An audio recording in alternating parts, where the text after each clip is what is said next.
Esto es Hoguera Molotov, espacio de reflexión y análisis donde nos preguntamos por qué arden las calles. Soy Aparicio Caicedo, bienvenido.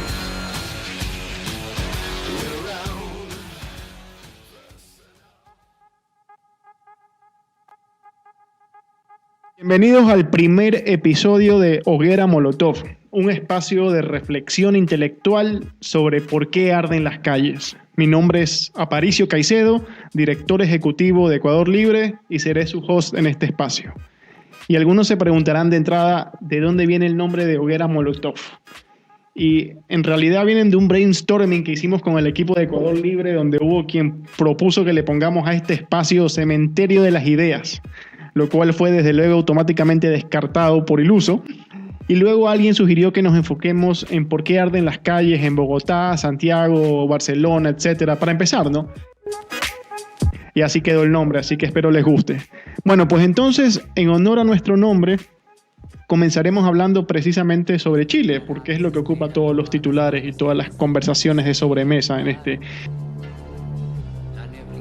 Nos enfocaremos en dos temas esenciales.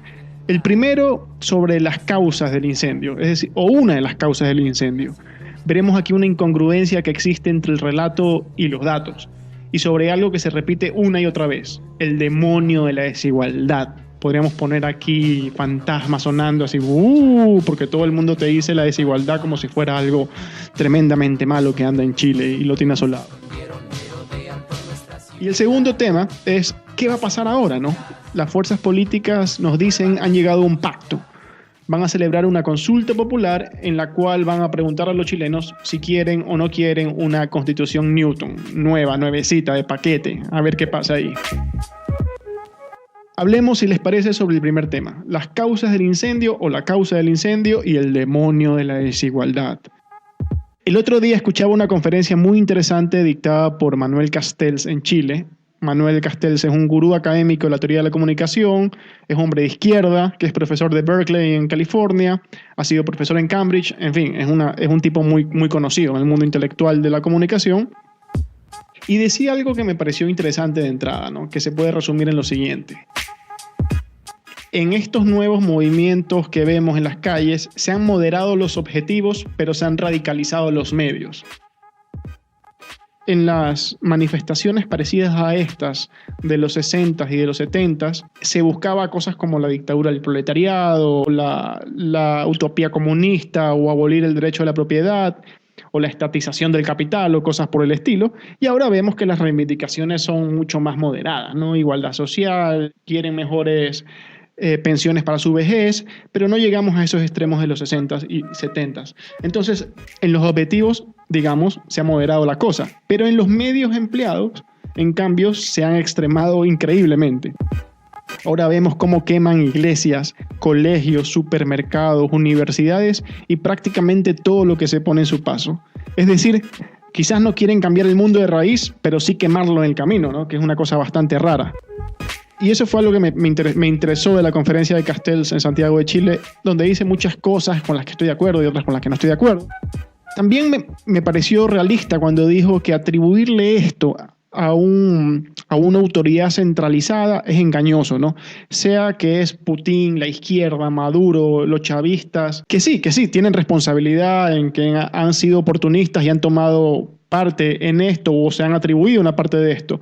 Pero también hay un grado de espontaneidad muy importante, ¿no? Porque son jóvenes que hoy en redes sociales ya no necesitan la articulación de un gobierno o de un buró central o de unos agentes soviéticos, sino que están ahí buscando su momento de rebeldía en Instagram y tomándose fotos y subiéndolos y comunicándose más directamente en algo que favorece inclusive un grado de espontaneidad que es difícil de comprender, ¿no?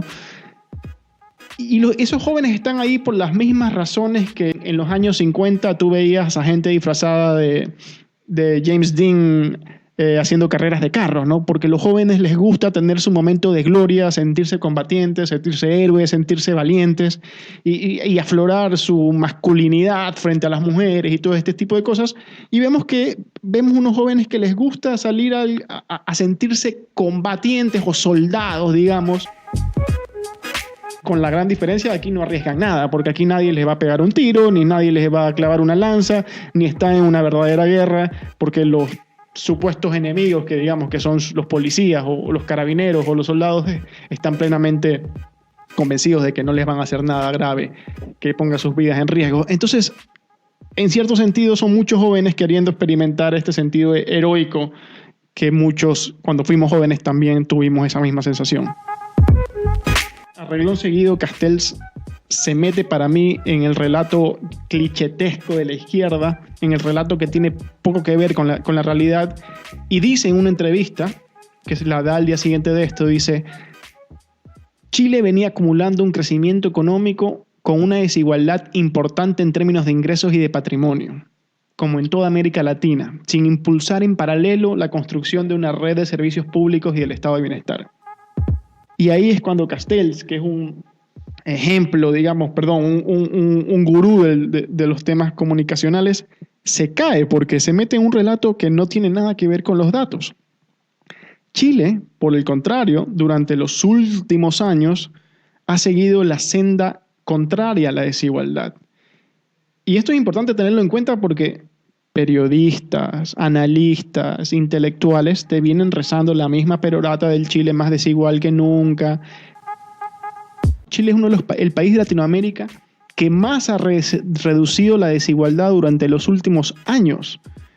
De hecho, el modelo liberal chileno redujo la pobreza, multiplicó la renta per cápita, pero también redujo la desigualdad en un grado muy significante, ¿no? Lidera, de acuerdo al índice Gini, Chile la baja en los niveles de desigualdad de toda América Latina, ¿no? Y es algo que hay que tenerlo muy presente. Sin embargo, paradójicamente, Chile en percepción de realidad es uno de los países donde más ha subido esa percepción. Pero no solo en desigualdad, que Chile está mejor que antes. En temas de movilidad social, durante los últimos años, Chile le gana a países como Dinamarca o Portugal o el Reino Unido o Italia, de acuerdo a estudios de la OCDE, ¿no? Y vemos que aquí tampoco cuela ese relato de que la liberalización de la economía solo ha favorecido a los más pobres, cuando han sido precisamente los más pobres quienes más se han beneficiado de todo este crecimiento económico que ha acontecido durante los últimos años. Y también de eso te habla un profesor chileno que da clases en UCLA, un profesor de economía llamado Sebastián Edwards. Hace poco puso un artículo que ha sido muy reproducido en su blog ProMarket, en el que te dice precisamente esto, que el PIB per cápita chileno, es decir, los ingresos de los chilenos han subido estratosféricamente en relación a otros países de Latinoamérica. No solo eso, sino que en términos del índice Gini, que es el índice que mide la desigualdad en los países, Chile está muy bien en comparación a otros países de Latinoamérica y en los últimos años ha reducido la desigualdad mucho más. Y aquí hay una paradoja, ¿no? Y es una paradoja interesante porque los datos no son consecuentes con el discurso reinante y sin embargo estamos viendo que todo el mundo le echa la culpa a la desigualdad. El reporte del Programa de las Naciones Unidas para el Desarrollo, que es muy citado por la izquierda, te dice exactamente lo mismo. Chile está mejor en términos de desigualdad, pero de nuevo te habla de la percepción. Y este contraste entre realidad y percepción constituye lo que Edwards llama la paradoja de Chile, ¿no? Y él da tres posibles explicaciones. La primera es que estamos hablando frente a dos conceptos distintos de desigualdad. Por un lado, la desigualdad de ingresos, cuánto dinero tienes tú, cuánto dinero tengo yo, cuánto estamos ganando hoy en día. Pero dice, quizás en Chile están hablando de algo más profundo o de un concepto de desigualdad que es relacionado a las interacciones sociales, al acceso a los servicios públicos, la naturaleza de las relaciones interpersonales y el grado de justicia de los sistemas políticos y económicos, donde hay un grado de subjetividad mucho más grande. La gente se puede sentir abusada por un sistema, por más de que en comparación con el pasado sea más rica, sea más próspera, inclusive en términos macroeconómicos menos desigual. En segundo lugar, el profesor Edwards, es posible que las personas no se den cuenta de que las condiciones han mejorado mucho, y es básicamente parte de lo que ha pasado. Es concebible que la narrativa sobre la trayectoria social haya sido capturada por la izquierda.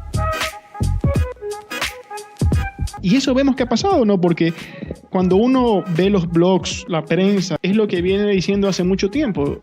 Hablan de desigualdad, no les importan los datos, no les importa lo que dicen los índices, no les importa lo que dicen los estudios especializados, pero ellos han ganado en esa narrativa, digamos, y es la que se ha colado en todos lados, hasta en medios de prensa internacional como CNN, Deutsche Welle, BBC. Y la tercera explicación posible, nos dice Edwards, es que las personas reconocen que ha habido un progreso, también es verdad, eso lo dicen las encuestas, pero creen que las cosas se mueven muy lentamente, ¿no? Y este es un argumento más vinculado a la impaciencia. Y sí, tiene que ver con periodos de prosperidad. Alexis de Tocqueville, cuando él analiza la Revolución Francesa, dice que la Revolución Francesa germinó primero entre las partes de la población que más próspera había sido durante los años anteriores, porque cuando tú prosperas, tus niveles de tolerancia, digamos, con la injusticia, con ciertos abusos, se elevan tus niveles de intolerancia. Entonces, lo que antes dabas, por supuesto, como algo dado, ya no lo toleras en el mismo grado.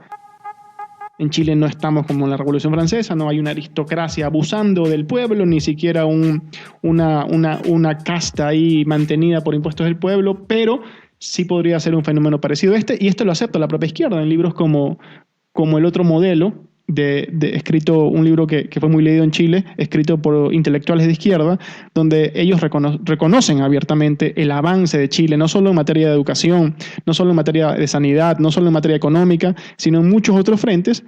Y lo que te dicen es, claro, tenemos una ciudadanía que quiere un poco más, que quiere llegar ya y dar el gran salto a esas sociedades hacia un estándar de vida propio de sociedades nórdicas o algo por el estilo. Y nos vamos a hablar sobre el segundo tema anunciado, que es la nueva Constitución. Desde hace muchos años, la izquierda chilena está insistiendo en la necesidad de un nuevo marco constitucional. Ellos sostienen básicamente que la actual Constitución es ilegítima, porque fue fraguada al calor del pinochetismo, por juristas elegidos por el pinochetismo, y que contiene unas reglas del juego que favorecen el status quo, porque se necesitan 3/4 partes del legislativo para aprobar cualquier tipo de reforma constitucional en la actualidad.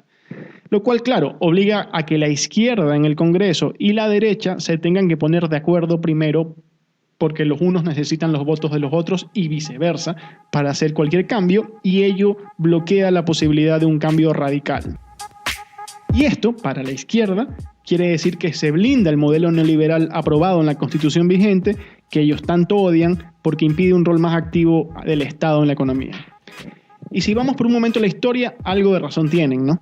Luego del golpe de Estado de septiembre de 1973, se suspendió la vigencia de la Constitución de 1925, y a partir de que se suspende la Constitución con el pinochetismo, el país estuvo sin constitución desde el 73 hasta el 81. Pinochet en el 73 o 74 nombró una comisión de estudio de la nueva constitución, pero esta comisión, digamos, se tomó su tiempito para generar un anteproyecto que recién fue revisado por la Junta de Gobierno, por el mismo Pinochet, y recién fue sometido a plebiscito en marzo de 1981. Y ese plebiscito aprueba la nueva constitución propuesta por el pinochetismo con el 67% de los votos. La constitución aprobada en 1981 depositaba el poder en una junta de gobierno con facultades legislativas presidida por el general Pinochet, pero concebía un mecanismo de transición hacia la democracia que pasaba por un plebiscito siempre que los partidos políticos acepten participar. Y finalmente los partidos políticos aceptaron participar y se celebró el plebiscito en 1988. En dicho plebiscito se preguntó si querían o no que Pinochet siga hasta el año 1997, es decir, un periodo más de 8 años. En consecuencia, al año siguiente se celebraron elecciones presidenciales y parlamentarias. De hecho, hay una película que les recomiendo que me parece que es con Gael García Bernal, sobre el no y cuál fue la campaña publicitaria por la cual ganó el no. Es muy buena y la campaña publicitaria fue muy, muy bien hecha, generó ilusión. Hay algún par de anécdotas, por ejemplo, que evitaron que se una su imagen al desastre económico de Salvador Allende, y en parte lo que prometían es: no, aquí no va a venir un régimen socialista como el de Allende y no va a haber un desorden económico como el de Allende, simplemente es el final de una dictadura para que exista democracia. Precisamente con ese, aquí Ludovico me está dando una ayudita con el tema. Su lema fue: la alegría ya viene, ¿no? Entonces fue muy interesante, y en la película lo ponen muy bien. Bueno, la Constitución chilena desde entonces ha sido reformada 24 veces, nada menos, muchísimas veces, con lo cual ha tocado nada menos que 200 artículos. O sea, la Constitución ha sido muy cambiada, pese a que existen estos candados, digamos, de reforma que de las 3/4 partes. La última gran reforma se da en 2005, donde la firma el socialista Ricardo Lagos en reemplazo de la firma de Augusto Pinochet. Esto fue celebrado como una legitimación, digamos, de una constitución que originalmente había sido efectivamente incubada en el pinochetismo. Y en definitiva sí, ¿no? La actual constitución chilena tiene ese pecado original que es innegable. Y para algunos ese pecado original se ha lavado con las reformas profundas que han existido, y la propia izquierda institucional chilena la sintió lavada en 2005 cuando Ricardo Lagos la firma, y es como un nuevo comienzo, manteniendo ciertos elementos que gozan de aceptación en la ciudadanía, ¿no?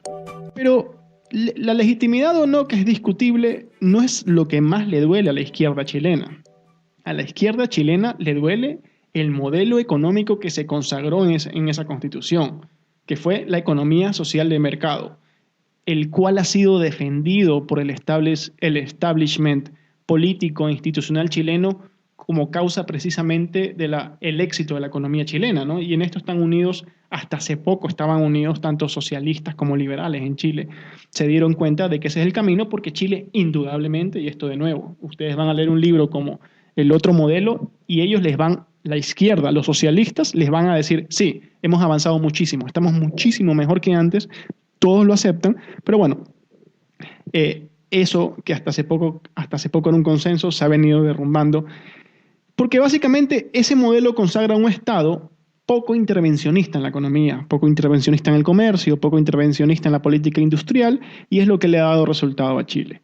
Y efectivamente, los juristas que redactaron la Constitución, entre los cuales destaca Jaime Guzmán, un gran jurista chileno, buscaban resguardar ese modelo de los vaivenes democráticos, ¿no? de la demagogia electoral, para que con cada elección no cambien el modelo, sino que haya una estabilidad institucional en Chile, que es lo que se necesita para que un país salga adelante, ¿no? Y para ello establecieron barreras altas para cambiarlo. De ahí la regla de las 3/4 partes del Congreso para hacer cualquier cambio.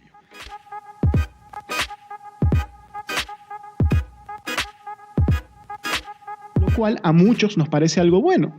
Porque imagínense que cada 4 años, cada 5 años que hay elecciones, aquí viene un socialista, aquí viene un liberal, y estamos cambiando el sistema cada vez que nos da la gana.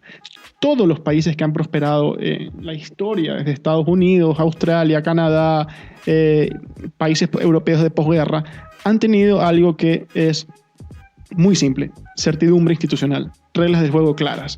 Y en Europa tenemos un consenso con la Unión Europea en relación a la economía social de mercado, a un Estado que deje circular las mercaderías, deje circular las personas y no sea tan intrusivo en la economía. Claro, esto con matices, porque de repente en ciertos gobiernos ha variado esto, pero se necesita un consenso, se necesita una estabilidad. Estas reglas obligan al consenso, obligan a que la izquierda no pueda hacer tonterías, a que la derecha no pueda hacer tonterías, porque necesita el apoyo en la asamblea de las 3/4 partes. Siempre va a necesitar el apoyo de las otras bancadas. Sin embargo, esto para intelectuales chilenos de izquierda como Fernando Atria, un hombre muy inteligente, por cierto, es una trampa.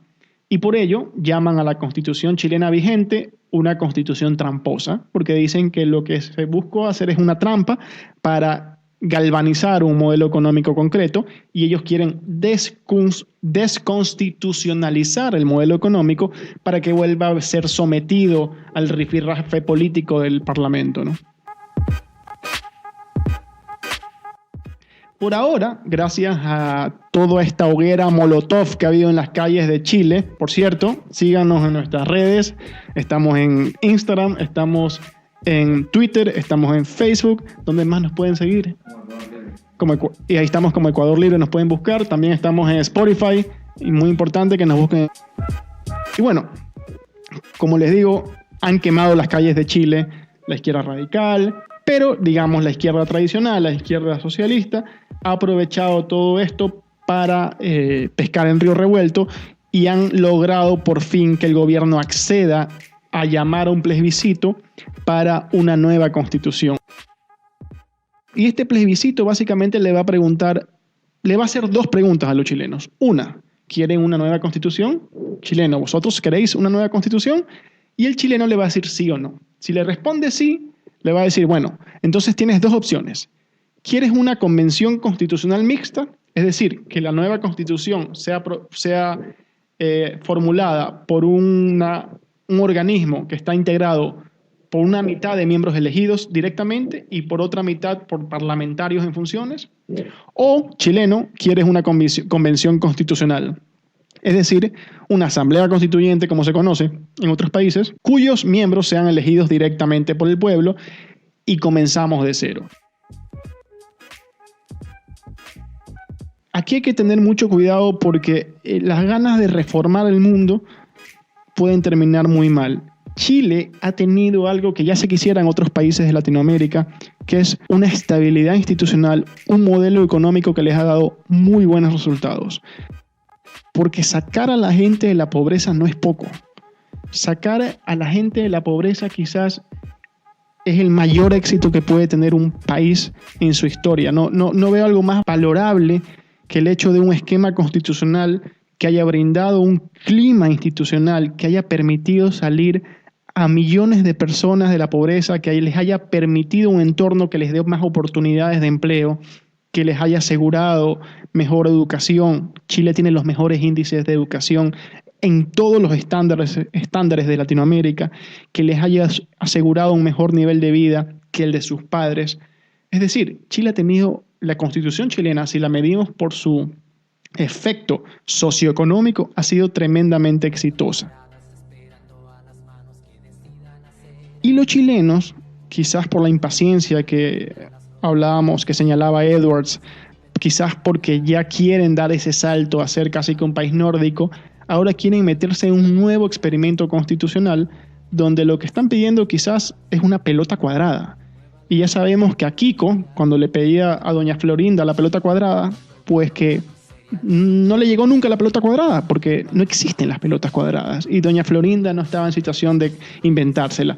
Entonces, puede ser que esta asamblea constituyente sea como una nueva doña Florinda y el pueblo esté pidiendo, o sea, el Kiko que está pidiendo esa pelota cuadrada que no va a llegar, porque una constitución, si mucho hace con generar confianza institucional, estabilidad, es imposible que por sí sola, por más que diseñemos un poema y todo un catálogo de moda ideológica, nos dé algo más allá de eso, ¿no?